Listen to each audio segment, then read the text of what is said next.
Matthieu 16, verset 25. Car celui qui voudra sauver sa vie la perdra, mais celui qui la perdra à cause de moi la trouvera. Amen. Amen. Ces paroles de Jésus sont extrêmement fortes, extrêmement profondes, extrêmement, on va dire peut-être même un peu inattendues par rapport à celui qui a choisi de suivre le Seigneur. Celui qui voudra sauver sa vie la perdra. Mais celui qui la perdra à cause de moi la retrouvera. Jésus, après avoir exigé de celui qui veut être son disciple, de renoncer à lui-même, de se charger de sa croix et de le suivre, entre dans plus de détails encore ici, en ce sens que celui qui voudra sauver sa vie va la perdre. Alors que bon, voilà, normalement, on doit chercher à sauver sa vie. N'avons-nous pas dit plus haut que le vieil homme devait aller à la croix jusqu'à ce que mort s'en suive? Je pense que c'est ce qu'on a dit lors de la retraite. Maintenant, si quelqu'un veut faire échapper son vieil homme, son moi à la mort dans ce monde, il court vers la perdition éternelle en fait. Ça veut dire que si tu ne veux pas que ton moi aille à la mort, si tu ne veux pas que ton vieil homme soit crucifié, anéanti, tu es en train de vouloir le sauver, mais ça va te conduire à la perdition éternelle. Si vous empêchez la disparition de qui vous avez été,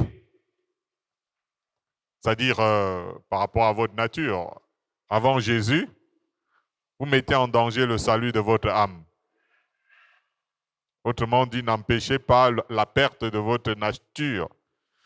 La nature humaine en vous parce qu'elle a été déchue lorsque vous voulez vraiment être sauvé. Jésus exprime cela autrement en ces termes. Il dit, si quelqu'un vient à moi et s'il ne hait pas son père, sa mère, sa femme, ses enfants, ses frères et ses sœurs, et même sa propre vie, il ne peut être mon disciple. Évidemment, il faut comprendre cette parole selon l'Évangile, parce qu'il y a beaucoup de chrétiens qui ont mal compris et qui les ont mis dans des haines bizarres. Parce que celui qui hait son prochain, dit l'apôtre Jean, n'a pas la vie éternelle demeurant en lui. Donc si on comprend que Jésus est en train de nous dire de haïr nos proches, ça veut dire qu'on n'a pas compris. Jésus n'enseigne pas la haine du prochain. Il enseigne la haine de la nature du prochain. Il enseigne la haine de la manière de vivre du prochain. La haine de la façon d'être du prochain. La haine de la façon de marcher du prochain, ainsi de suite. Ça veut dire que tous nos parents, papa, maman, sœurs, frères et tout ce que vous voulez, Dieu dit que nous devons haïr leur façon d'être. Parce que leur façon d'être a été déjà corrompue et anéantie. Il ne s'agit pas d'éprouver une violente horreur pour l'humanité. Non, non, non. Là encore, ce serait une mauvaise façon de comprendre. Mais plutôt de détester fortement ce dont l'humain déchu est la source. Peu importe que ça provienne des personnes auxquelles nous sommes fortement attachés ou que cela vienne de nous-mêmes. Lorsque la source vient de l'être humain, il y a déjà une sorte de corruption. C'est pour cela qu'il s'agit de notre propre vie aussi. Ça veut dire que même notre propre vie aussi a quelque chose de déchu, a quelque chose d'impur, a quelque chose de corrompu, ainsi de suite. C'est pour cela qu'il s'agit de notre propre vie aussi. Quand on parle de son père, sa mère, sa sœur, et même notre propre vie aussi.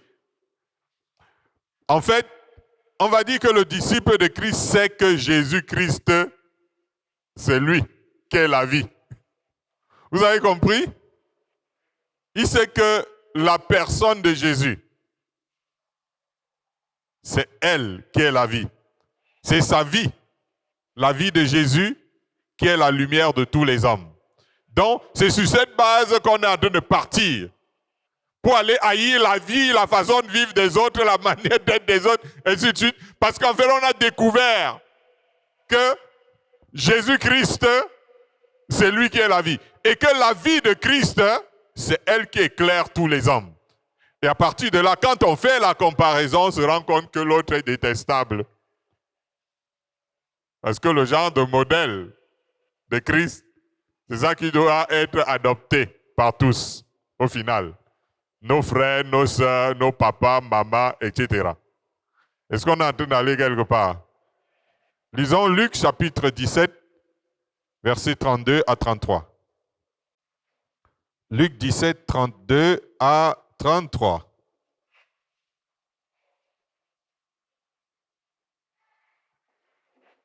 Luc 17, 32 à 33.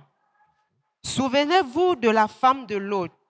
Celui qui cherchera à sauver sa vie la perdra, et celui qui la perdra la retrouvera. Amen. Amen. Lorsque le Seigneur est en train de vouloir encore récidiver sur la même parole, en disant celui qui cherchera à sauver sa vie la perdra, il va aller nous amener à nous souvenir de la femme de Lot pour bien comprendre ce qu'il est en train de dire. Parce qu'il y a eu une histoire que nous connaissons tous, l'histoire de la femme de Lot. Au départ, les hommes de Sodome et Gomorrhe étaient méchants et de grands pécheurs devant l'Éternel, comme c'est écrit dans Genèse. C'est comme ça tout ce beau monde. Et ce monde-là était destiné à la destruction à cause du fait que la méchanceté et la vie de péché de ces êtres étaient trop, comme on dirait, la coupe débordait. Mais le Seigneur a voulu, au milieu de cette génération, sauver la femme de Lot avec sa famille. Ouais, ça veut dire que vous venez trouver des êtres qui sont déjà mauvais, méchants et corrompus totalement. Vous dites, bon, ok, il faut que je sauve quand même celle-ci avec sa famille. Bon, on va aussi dire c'est parce que c'était la descendante d'Abraham. Donc Dieu a voulu sauver la vision et non la personne de l'autre forcément. Mais il fallait que cette femme sorte de ce milieu. Elle devait sortir, on avait dit quoi? Sans regarder derrière. C'est l'ordre que les anges avaient donné. Sors de cette ville, sors de ce monde-là, ne regarde pas derrière. Bien qu'elle fût sortie de la ville, malheureusement, son cœur y était toujours... Vous pouvez trouver le mot, non? Son cœur y était toujours attaché. C'est ce qui a fait que, comme son cœur était attaché, vous pouvez être... C'est un peu comme quelqu'un qui peut être assis là, lui, là, il pense au quartier. Tu vois? Tu dis, bon, frère, hein? Il dit, frère, il dit, hein? Voilà. Donc, tu dis quoi, homme de Dieu? Parce qu'en fait, tu vois, il était là, mais en fait, il était au quartier. Tu vois? Donc, ça fait que cette femme était dans la course de sortie de la ville, mais son cœur ne sortait pas de la ville. Son corps était sorti de la ville, mais son cœur était attaché à la ville. Amen. Ça fait donc que ce qui devait arriver est arrivé. Elle a regardé en arrière. Qu'est-ce qui fait que la femme regarde en arrière? Dieu est en train de l'appeler. Et ce que Dieu est en train de vouloir faire, c'est qu'il va détruire tout ce qui concernait son ancienne vie. Vous voyez? Donc ça veut dire que cette femme, en sortant de la ville, elle est en train d'aller pour quelque chose qui ne sera plus jamais ce qu'elle avait vécu avant. Mais son cœur est attaché et elle pense et est attachée à son ancienne vie, là-bas. Elle a alors subi le même jugement dans une certaine mesure, tout comme les autres. Et puis vous dire que Jésus dit, souvenez-vous de la femme de Lot, parce que beaucoup d'enfants de Dieu auront quitté ces milieux pour suivre le Seigneur. Mais leur cœur, pendant qu'ils suivent le Seigneur, est plutôt attaché là-bas derrière. Je ne sais pas si quelqu'un est en train de me comprendre. Hein? Imaginez-vous que ces gens ont subi un jugement parce que eux, ils étaient de ce monde-là.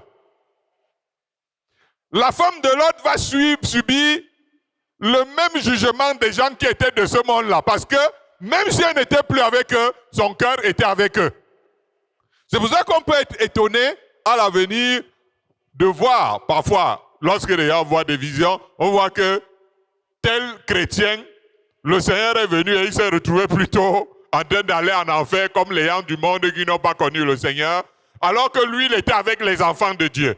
Tu vois, la femme était avec les enfants de Dieu, elle était avec son mari et tout ça. Mais elle n'était pas avec eux, son cœur n'était pas avec eux, son cœur était derrière. Et elle a subi le jugement de ceux qui étaient là-bas derrière. Donc nous devons faire attention au jugement que nous pouvons subir. Avec Dieu, ça dit un jugement qui ne devrait pas nous concerner. Et demain, nous nous retrouvons en train d'être jugés de la même manière. Parce que notre corps est parti, mais notre cœur est resté. Elle n'y a pas survécu. Quand le Seigneur t'appelle, tu vas devoir laisser des choses. Vous comprenez ce que je vous dis?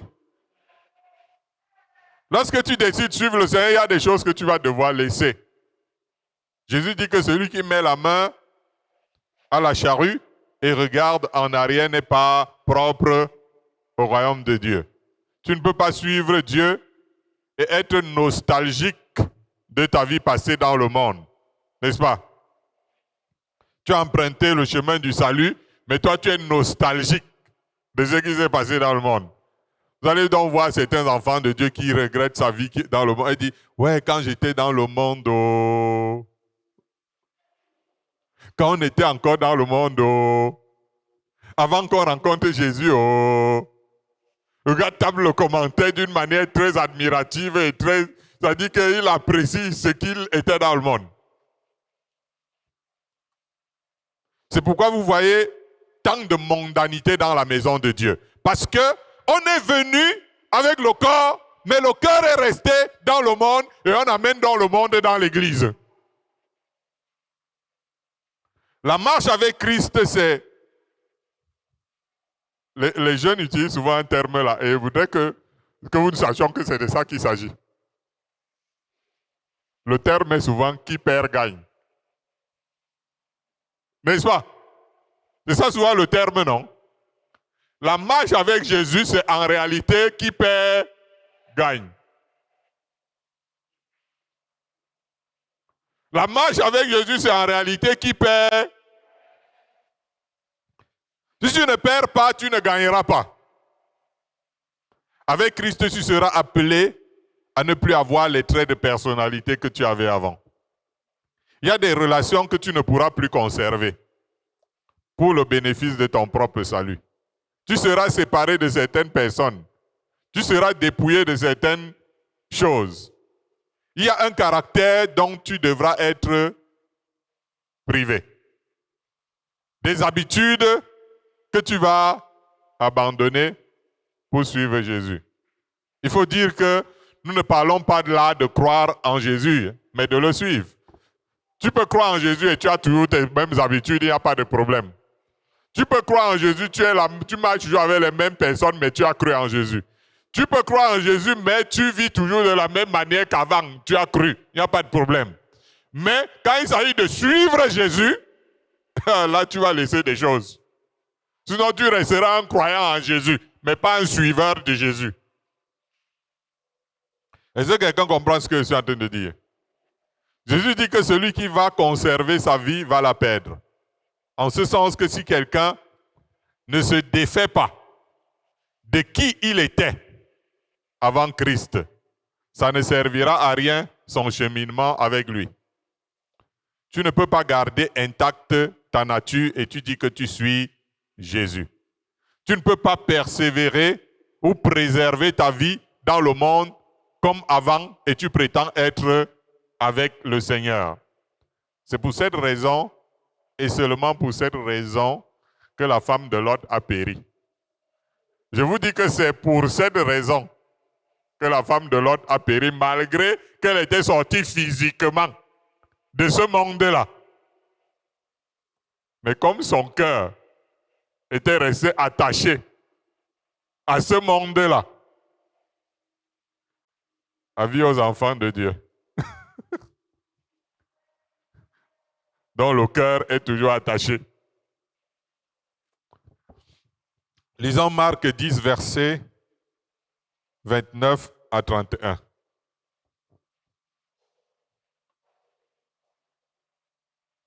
Nous parlons de la vie passée à la nouveauté de vie. Marc 10, 29 à 31. Jésus répondit, « Je vous le dis en vérité, il n'est personne qui, ayant quitté à cause de moi et à cause de la bonne nouvelle, sa maison ou ses frères, ou ses sœurs ou sa mère, ou son père ou ses enfants, ou ses terres, ne reçoivent au centuple, présentement dans ce siècle-ci, des maisons, des frères, des sœurs, des mères, des enfants et des terres, avec des persécutions, et dans le siècle à venir, la vie éternelle. Plusieurs des premiers seront les derniers, et plusieurs des derniers seront les premiers. Amen. Si on va mot à mot, il faut que tu saches ce que tu as perdu et ce que tu as dû quitter en suivant Jésus. Pour savoir que normalement, c'est au centuple que tu dois recevoir ça. Normalement. Mais avec des persécutions. La raison qui nous amène à tout quitter ne doit pas être les problèmes que nous avons contre les personnes. Il y a des gens qui ne marchent plus avec tel parce qu'ils ont eu les problèmes. Donc, si tu es là et tu ne marches plus avec quelqu'un, avec tes frères du même sang, parce que vous avez eu des problèmes, ne mets pas Jésus dedans.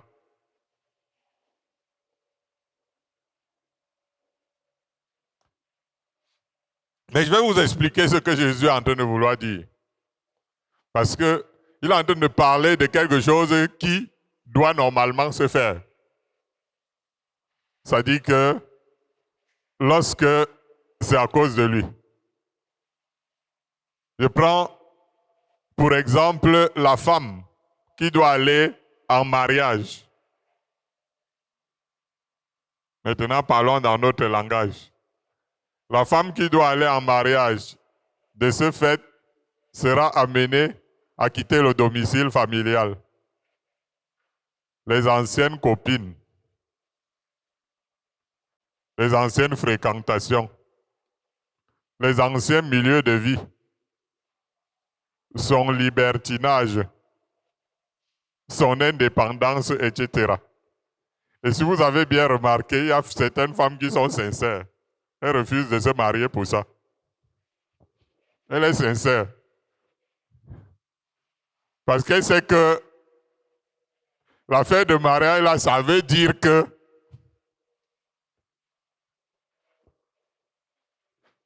tu dois laisser les différentes choses dont nous avons citées là. N'est-ce pas? Il y a des femmes qui aiment tellement leur famille qu'elles ne veulent pas aller en mariage.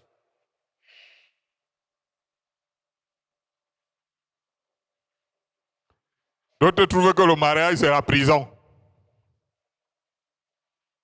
N'est-ce pas? Elle ne veut pas aller en mariage.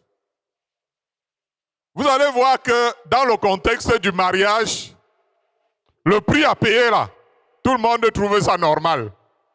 C'est normal, tu t'es marié.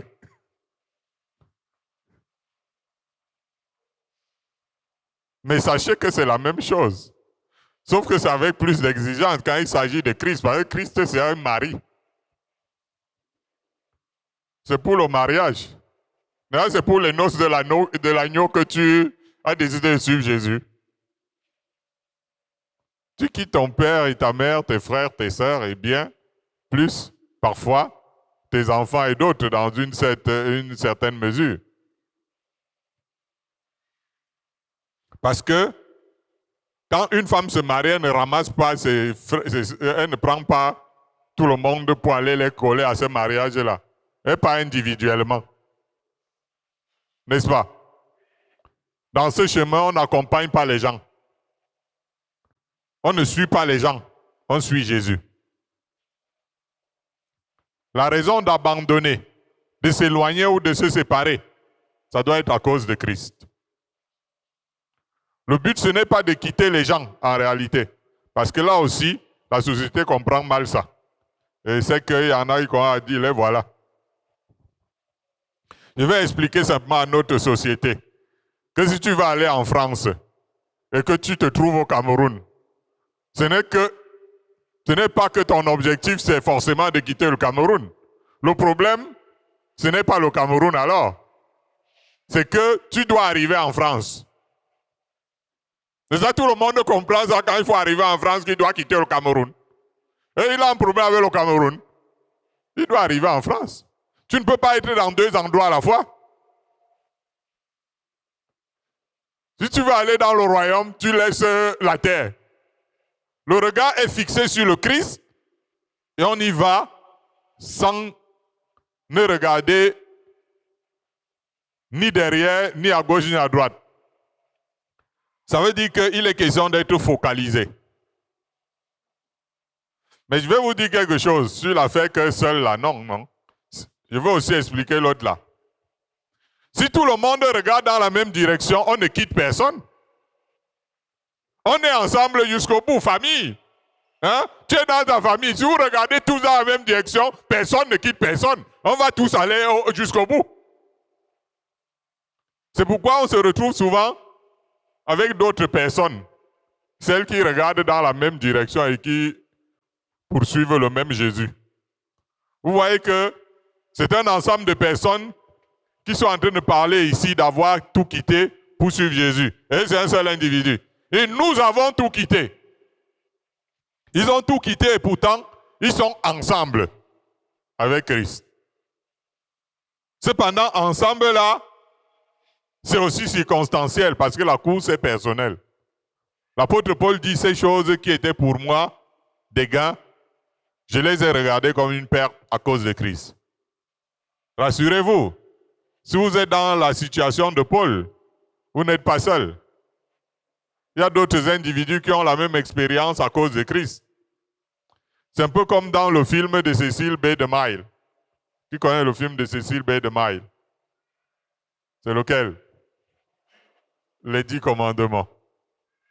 Dans les 10 commandements, vous suivez souvent le film, vous pleurez seulement parce que les miracles vous font pleurer et les effets secondaires. Voilà, mais ce que je suis en train de vouloir vous dire, c'est que nous, on suit quand même des paroles. Et là, dans le film de Cecil B. DeMille, nous voyons où l'ancienne femme égyptienne de Moïse dit à Séphora que depuis que Moïse l'a rencontré, Séphora, c'est toi Séphora, hein? Mais depuis que Moïse t'a rencontré, il m'a quitté. Et Séphora de lui répondre, et moi, il m'a quitté depuis qu'il a rencontré son Dieu. Lisez, écoutez, et dit quand vous allez voir cette conversation entre les deux femmes, elles se rencontrent. Mais en réalité, ça c'est une expérience que ma femme a compris et témoigné. Si Séphora avait choisi de suivre Moïse sur la montagne, elle n'aurait pas senti le moindre abandon. Ils seraient ensemble.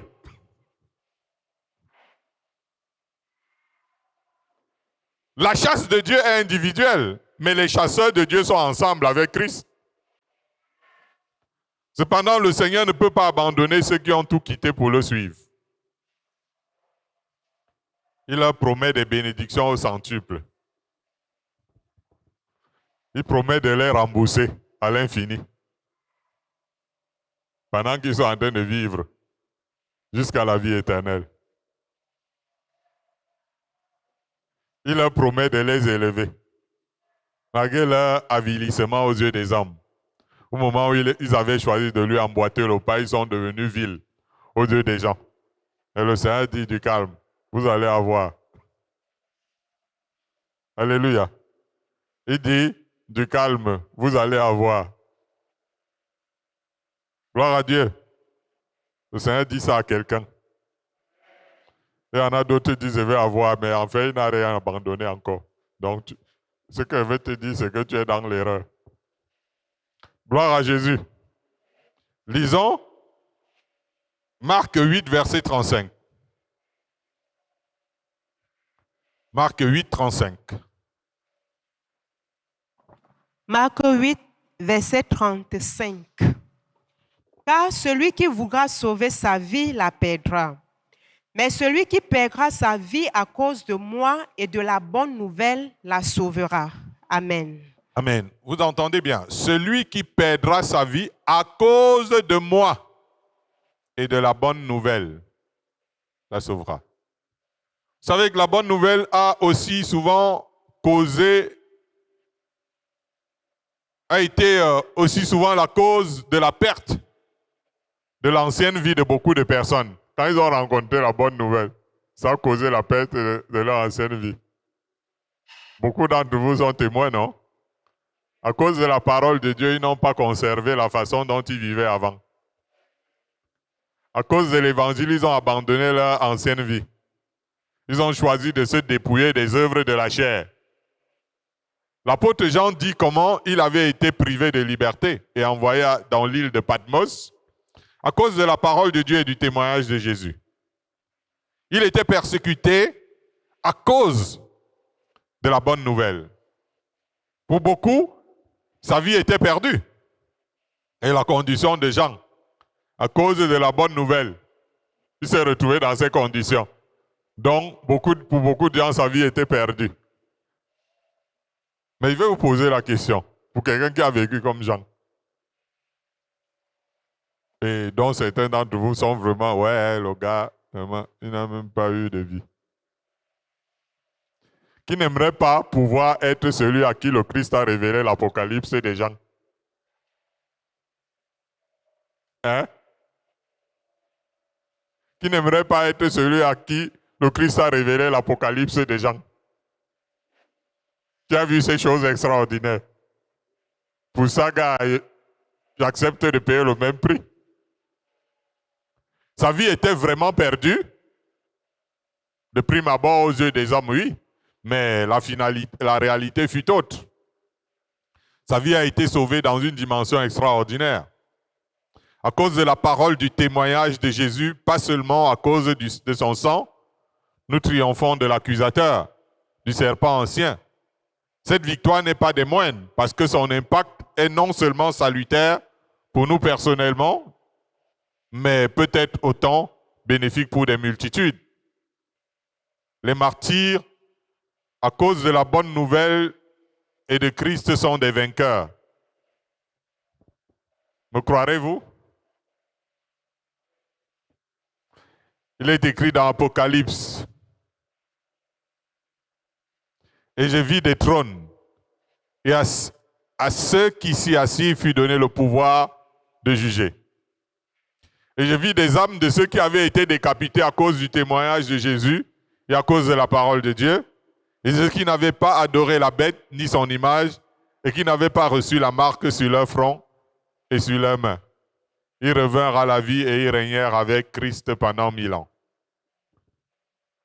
Il y en a dont on se sera moqué dans cette vie parce qu'ils ont été des moindres des hommes à cause de Christ. Mais lors du millénium, ces vies prétendues ratées seront les plus bénies. Et parfois, ça commence dans ce siècle de leur vivant. Abraham, il est mort. Il n'a pas reçu la terre promise d'après beaucoup de personnes. Ok, d'accord, c'est ses descendants qui l'ont eu. Mais à partir du moment où Jésus revient, Abraham sera le super archi-roi de toute la zone du Moyen-Orient qui lui avait été promis. Rien ne sera perdu dans ce qui lui avait été donné.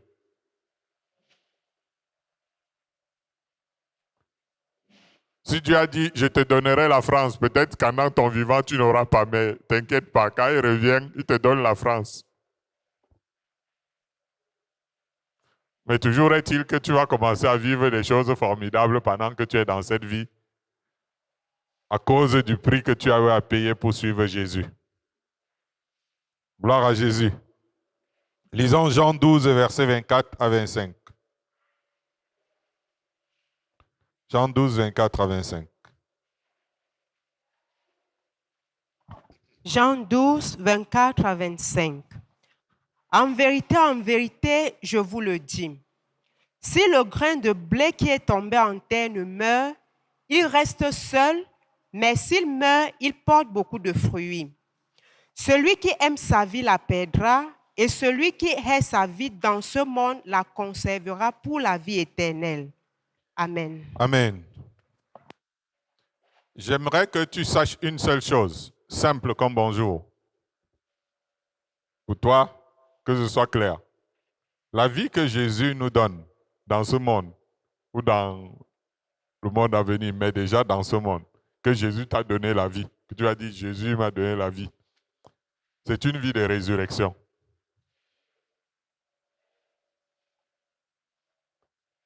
Est-ce que tu viens d'entendre la vie que Jésus donne aux gens? Que Jésus a donné la vie à quelqu'un. C'est une vie de résurrection. Et qui dit résurrection dit mort auparavant.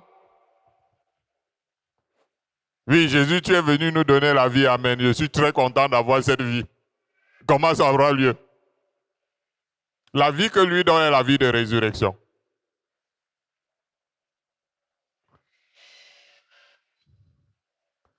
Et si tu veux avoir une vie de résurrection, il faut que tu sois mort auparavant. C'est pour dire que...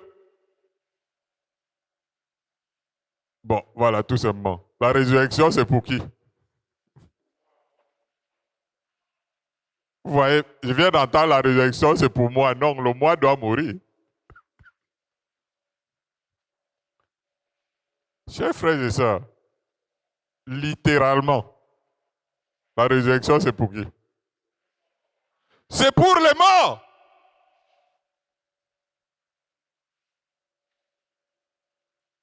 La résurrection, c'est... Est-ce que la résurrection concerne les vivants? Vous avez déjà entendu les vivants ressusciteront? Je vous pose la question. Vous avez déjà lu quelque part les vivants ressusciteront? Hein? Il y a des vivants qui ressusciteront. Est-ce qu'il y a des vivants qui ont ressuscité avant, qui ressuscitent aujourd'hui, qui ressusciteront demain? Hein? Je vous pose une simple question. La résurrection ne concerne pas les vivants. Jésus va donc l'illustrer par le grain de blé jeté en terre. Lorsque vous voulez faire votre champ, vous faites comment? Vous enlevez une graine du sol qui est vivante, là, vous sortez la graine là et vous enterrez sur la graine là, vous l'enterrez quelque part. Voyez-vous? Il faut que le grain de blé meure s'il escompte porter du fruit pour la gloire de Dieu. Je ne change pas, pourquoi? Pourquoi es-tu toujours le même caractère? Pourquoi tu refuses de mourir? Seigneur, produis en moi les fruits de l'esprit. Donne-moi l'amour, donne-moi la paix, donne-moi la... Dieu donne la paix à qui? Aux vivants. Il donne la paix aux morts.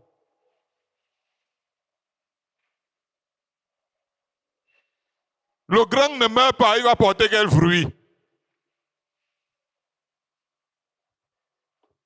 C'est pourquoi que notre vie ait été une vie noble, une vie bien éduquée, une vie de légaliste, une vie religieuse, une mauvaise vie ou une vie rangée, une vie mondaine, une vie criminelle, une vie honnête, peu importe.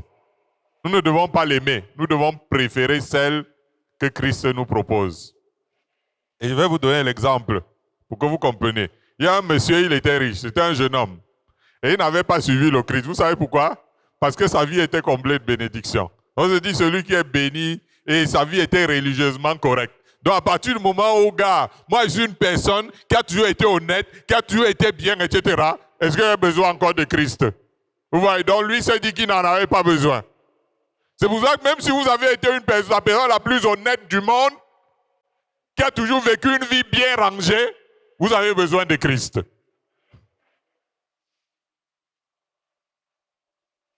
Alléluia.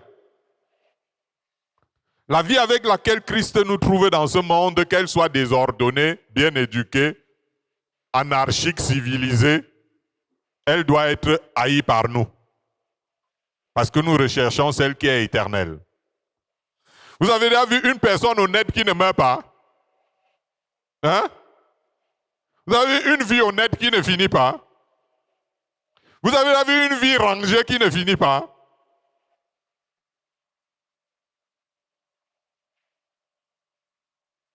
Vous avez vu une vie religieuse bien tout le temps qui ne finit pas? Nous n'avons pas besoin donc d'une vie qui finit, même si elle est religieuse, même si elle est honnête, on a besoin de la vie éternelle. C'est en cela que Jésus dit, celui qui voudra sauver sa vie, la perdra, quelle qu'elle soit. Mais celui qui la perdra à cause de moi la sauvera. Peu importe que ce soit une bonne vie, une vie intéressante à nos yeux, il ne faut pas chercher à la préserver.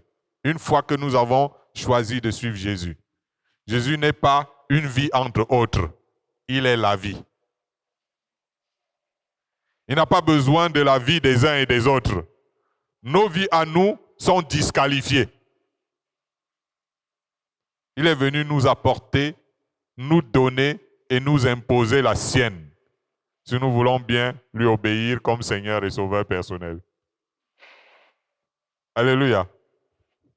Est-ce que quelqu'un est là? Hein? Voilà, c'est la main des autres qui te réveille. Matthieu 7, versets 13 à 14. Nous parlons de la vie passée à la nouveauté de vie. Matthieu 7, 13 à 14.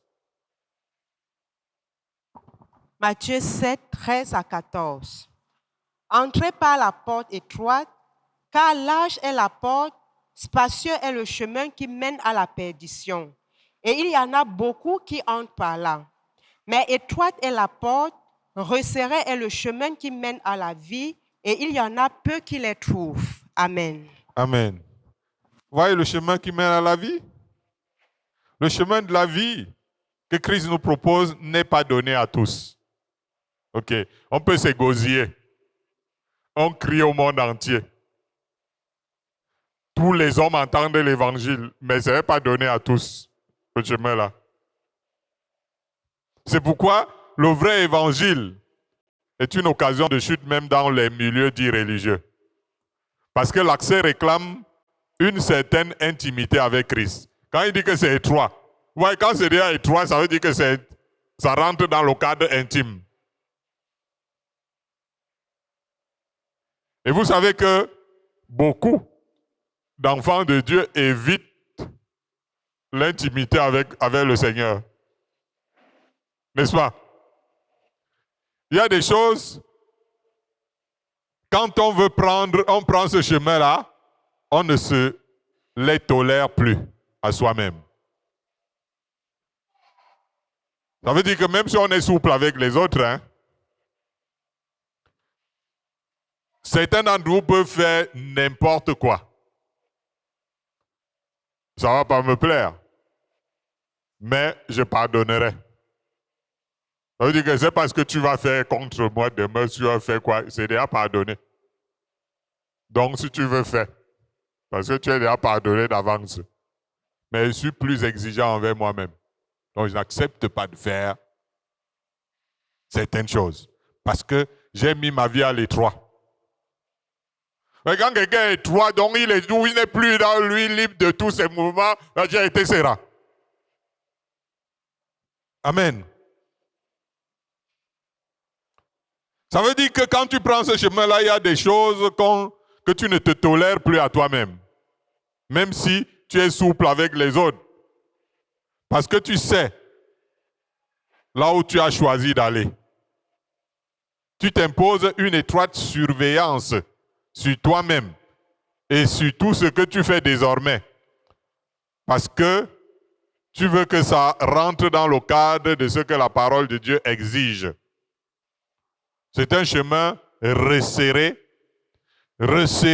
en ce sens qu'il demande un attachement profond avec Christ et non superficiel. C'est le chemin qui mène à la vie véritable. Et vous pouvez comprendre facilement pourquoi Jésus dit que peu trouvent la porte étroite et le chemin resserré. Lorsque vous avez écouté en quelques mots ce que je viens de dire, peu. Vous croyez que la vie c'est quoi? Et moi je vais vous dire que la vie c'est le Christ lui-même. Jésus disait aux religieux qu'ils sondaient les Écritures pensant avoir en elles la vie éternelle, comme beaucoup d'entre nous. Nous voulons avoir une vie éternelle. Alors que il a dit, vous devriez plutôt venir à moi pour avoir la vie. Voyez-vous, c'est une rencontre intime. C'est plus que de la méditation sur des versets ou des tas de trucs comme ça pour avoir la vie. En fait, c'est là que se trouve la vie. C'est pour ça que Jésus il pouvait dire, je suis le pain de vie. Tu veux manger pour vivre, c'est moi le pain. Et c'est en nous attachant à lui intimement que nous recevons cette vie. Et Jésus va dire, celui qui me suit ne marchera pas dans les ténèbres, mais il aura la lumière de la vie. Gloire à Jésus. Lisons ce dernier passage, Romains chapitre 6, 4 à 7, de la vie passée à la nouveauté de vie. Donc quand on comprend que la vie nouvelle, on dit que je suis passé de la vie comme, vous voyez comment on voit chez les panchécotistes. J'ai prononcé le nom de quelqu'un. Mais que celui qui se mouche se sente morveux et tout ce que vous voulez. Il dit souvent un mot comme ça. Alors donc maintenant, quand vous regardez maintenant les chansons, ça dit ça que ça veut dire, ce que le pentecôtiste comprend par vie nouvelle. Il commence d'abord dans une hutte au sous-quartier, c'est vrai que le clip commence. Il est un mendiant sans habit, etc. Tous les clips. Après maintenant, au fur et à mesure, après il fait une certaine rencontre avec la parole de Dieu, quelqu'un qui lui prêche. Ces vieux habits, comment devenir les bons habits. Puis maintenant, il ne marche plus à pied, il est déjà dans une voiture, il est déjà dans un château. Sa vie a changé. Vie nouvelle. C'est ça la vie nouvelle, panchécotiste. Voyez, est-ce que vous avez remarqué ce que c'est les mêmes hommes animaux, les mêmes hommes qui font les scandales dans leur château, les mêmes gens qui divorcent tous les jours, les mêmes gens qui font des conneries par-ci par-là, alors que leur vie est censée avoir... Mais alors il y a un problème. On n'a pas compris ce que ça veut dire la nouveauté de vie.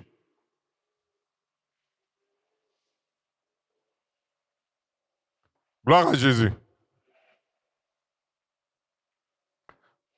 Nous allons lire Romains 6, versets 4 à 7 pour terminer. Nouveauté de vie. De la vie passée à la nouveauté de vie. Romains 6, 4 à 7, je lis. Nous avons donc été ensevelis avec lui par le baptême en sa mort, afin que, comme Christ est ressuscité des morts par la gloire du Père, de même nous aussi, nous marchions en nouveauté de vie. En effet, si nous sommes devenus une même plante avec lui par la conformité à sa mort, nous le serons aussi par la conformité à sa résurrection. Sachant que notre vieil homme a été crucifié avec lui, afin que le corps du péché fût détruit, pour que nous ne soyons plus esclaves du péché. Car celui qui est mort est libre du péché. Amen. Amen. La vérité, c'est que tant que je vis encore dans le péché, je ne suis pas encore mort.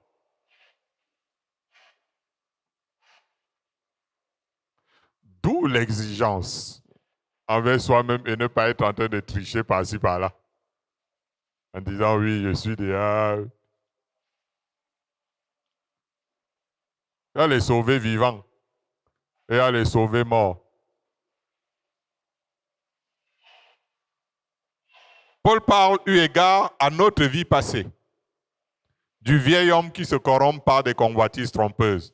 Paul est en train de dire, notre nouvelle vie de born again, du vieil homme qui se corrompt par des convoitises trompeuses. C'est ce qu'il dit. Il parle de notre vie passée, le vieil homme. Il y a une vie considérée comme notre vie passée. Quand l'apôtre Paul parle, il considère une vie considérée, il regarde une vie considérée comme une autre vie passée. Et cette vie-là, elle a un corps qui vit dans la servitude du péché. C'est la vie du vieil homme corrompu. C'est une vie qui se résume par les convoitises de la chair, les convoitises des yeux et l'orgueil de la vie mondaine. Il est question, pour celui qui s'engage avec Christ, comme il a dit, celui qui croira et qui sera baptisé.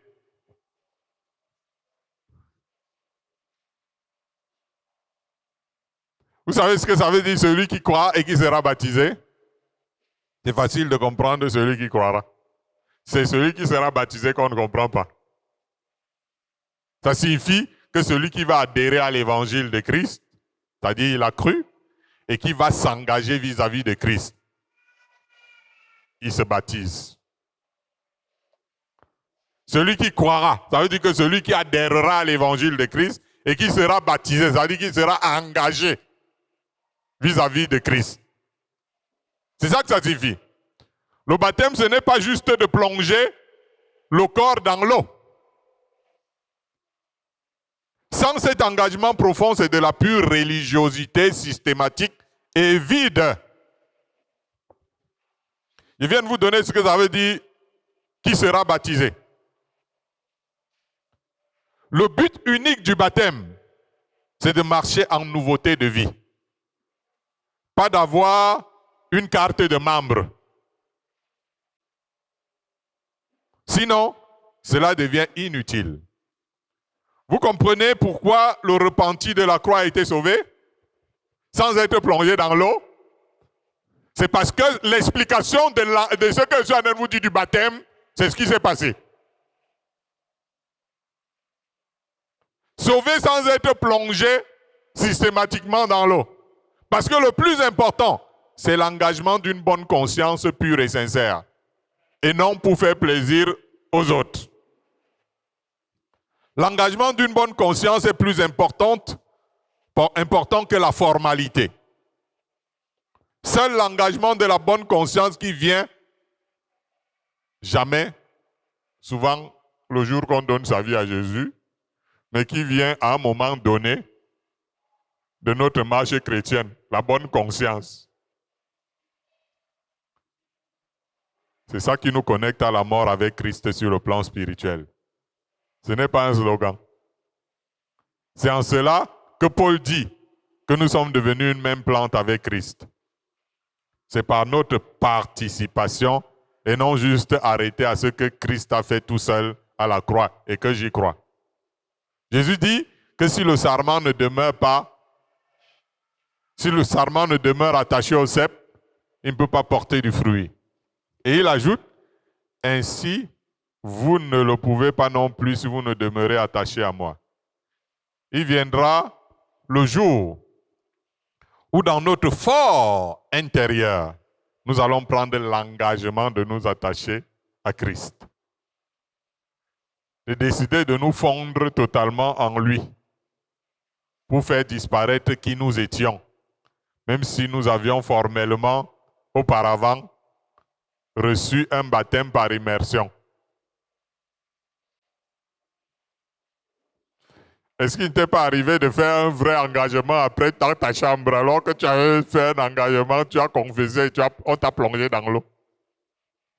Chers frères et sœurs, c'est là, en ce moment, dans ta chambre, que vient donc le vrai baptême. La Bible dit que si quelqu'un est en Christ, il est une nouvelle créature.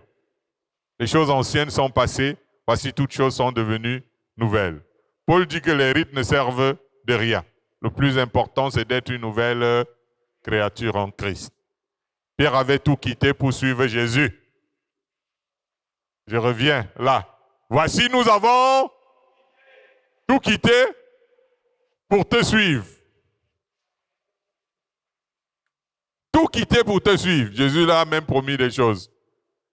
Mais ce qui manquait à Pierre, c'était la nouveauté de vie. Est-ce que quelqu'un me comprend? Beaucoup d'entre nous ont tout quitté pour suivre le Seigneur. Mais quant à la nouveauté de vie, c'est une autre histoire. Parce qu'ils ne sont pas encore morts. Pour vivre une nouvelle vie, il faut que tu sois mort. Et Pierre était comme beaucoup d'entre nous. Il a tout quitté pour suivre Jésus. Mais il n'est pas encore mort. C'est pourquoi Jésus lui dit, monsieur, oui, quand tu te convertiras. Et Jésus lui dit ça la semaine qu'il devait mourir. Donc vous vous rendez compte pendant tout le temps de là. Comme on dit, j'ai marché avec Jésus. Pierre a marché tout le temps avec Jésus. Avant que Jésus le quitte, il lui dit, Pierre, quand tu vas te convertir, affermis tes frères. Quand tu vas te convertir. C'est pour dire que la nouvelle créature, c'est le disciple de Christ qui finit par se convertir réellement. Au début, on est disciple de Christ, vous voyez-vous? On devient consacré, on devient pasteur, ou je ne sais pas qui là. On reçoit un appel et on court avec le Seigneur. Vous voyez? Mais on n'est pas encore une nouvelle créature. Parce que la nouvelle créature, c'est quand on va se convertir réellement. Et vous voyez donc qu'on peut être apostole, prophète, pasteur, chanteur et tout ce que vous voulez, engagé comme les fous, tout quitter. On nous a même tapé à cause de Jésus. Nous sommes même allés en prison parfois à cause de Jésus, etc. Jésus trouve que, mais ça c'est bien, hein, ça c'est un gars qui est vraiment formidable. Mais quand tu vas te convertir, tu vois frère, tu dis que mais Seigneur, je ne suis pas converti. Non, parce que la nouvelle créature, c'est le disciple de Christ, celui qui est devenu disciple de Christ et qui a fini par se convertir. Est-ce qu'on peut garder silence? Réfléchissons sur ces paroles.